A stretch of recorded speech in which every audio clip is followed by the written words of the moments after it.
Samtang ang PAGASA Visayas nag-ahatag kini og inoras nga weather update ngadto sa Provincial Disaster Risk Reduction and Management Office. Nunot ining naglasot karon nga panahon aron makig-coordinate usab sa mga risk review sa nitabong landslide sa Barangay Tinaan sa Dakbayan sa Naga. Ano ang report?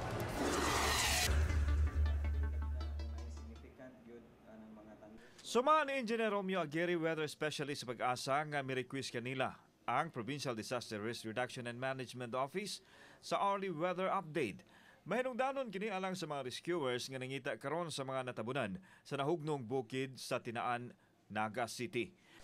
Gamit ang radar sa PAGASA makita ang aktual nga lihok sa mga dag-om nga posibleng mupabundak sa uwan. Nanawagid na mo ang taga DRR na office ngay og support. So ang among gibuhat, sir, nagpadala mi og mga weather update labi na kung naay significant gyud anang mga thunderstorms or approaching nga mga cloudiness padulong sa jurisdiction o affected area sa Naga.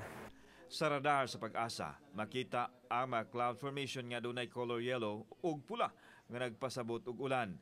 Matag-karon og unya mopagawa sila og thunderstorm advisory kung makita nila nga adunay baga nga dag-om nga mamahimong unos.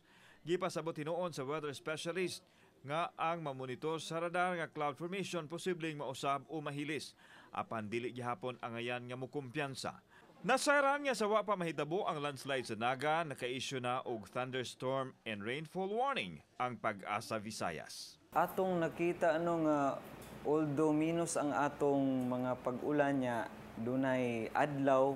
So far sa atong radar image, baga gyud ang mga dag-om sa east nga bahin gyud sa Cebu. So expected, sir, duna gihapon tayong mga pag-ulan sa nahibilin nga oras nato, labi na karong gabi na gyud pod.